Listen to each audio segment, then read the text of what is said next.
Hello বন্ধুরা, আজকে আমি আপনাদেরকে যেই গল্পটি শোনাতে যাচ্ছি তা হলো নীলগিরি উপত্যকা স্কুলের ভূতের গল্প।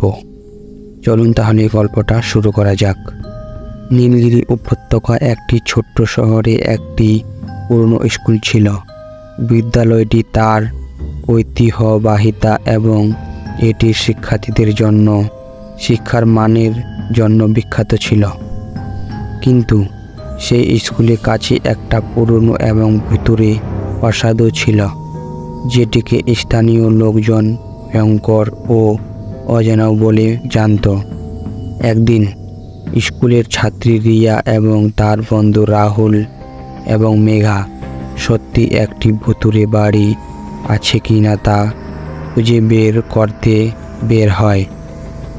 তিনি সেখানে নিজেকে আমন্ত্রণ জানিয়েছিলেন, কিছু হবে না বিশ্বাস করে। তারা যখন প্রাসাদে প্রবেশ করে তখন তারা দেখতে পায় এটি একটি ভুতুড়ে এবং অত্যাচারিত পরিবেশ। দেওয়ালে রক্তের চিহ্ন রয়েছে এবং ভুতুড়ে চিৎকার শোনা যাচ্ছে, কিন্তু তারা এটাকে একটা বড় কৌতুক মনে করে এগিয়ে যান। প্রাসাদের গভীরে যাওয়ার সাথে সাথে তারা একটি রহস্যময় দরজার সামনে আসে। রিয়া খুলে ভিতরে চলে গেল। সেখানে তিনি একটি পুরনো লাইব্রেরি খুঁজে পান, যেখানে কিছু জাদুকরী ও রহস্যময় বই ছিল। বই পড়া শুরু করে বুঝলাম এই প্রাসাদে কিছু উন্নত ও অজানা শক্তি অধ্যয়ন করা হয়, কিন্তু তারা তার দিকে মনোযোগ দেয় না এবং পড়াশোনায় আনন্দ পায়।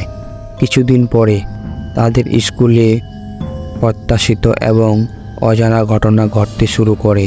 ক্ষোভ ও অনাকাঙ্ক্ষিত ঘটনা ঘটতে থাকে শিক্ষার্থী ও শিক্ষকদের মধ্যে।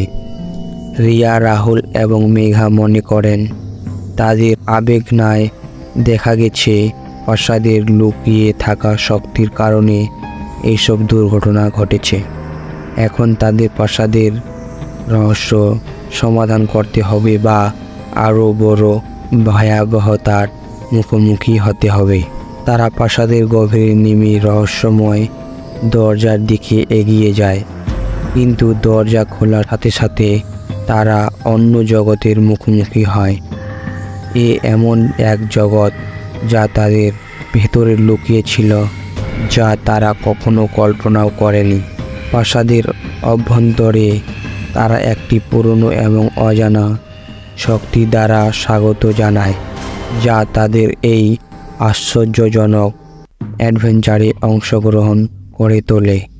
রিয়া, রাহুল এবং মেঘা আবিষ্কার করেন যে প্রাসাদের লুকোনো শক্তিটি একটি প্রাচীন এবং শক্তিশালী ভুতুড়ে, যারা এটির দখল পুনরুদ্ধার করতে তাদের সাহায্য চায়। তাদের এখনই সেই শক্তিকে মোকাবিলা করতে হবে, অন্যথায় তারা এর শিকার হবে। প্রাসাদের গভীরে শক্তির সাথে যুদ্ধ করার জন্য আরেকবার মুখোমুখি হয়েছিল। সে তার উদ্যম ও আত্মবিশ্বাসকে কাজে লাগিয়ে তাকে পরাজিত করেছে। এতে মহলের ভীতিকর শক্তি শান্ত হয়ে যায় এবং তারা তিনজন মিলে তা নীলগিরি উপত্যকায় ফিরিয়ে দেয়। বন্ধুরা, গল্পটি ভালো লেগে থাকলে লাইক করে সাবস্ক্রাইব করবে। ধন্যবাদ।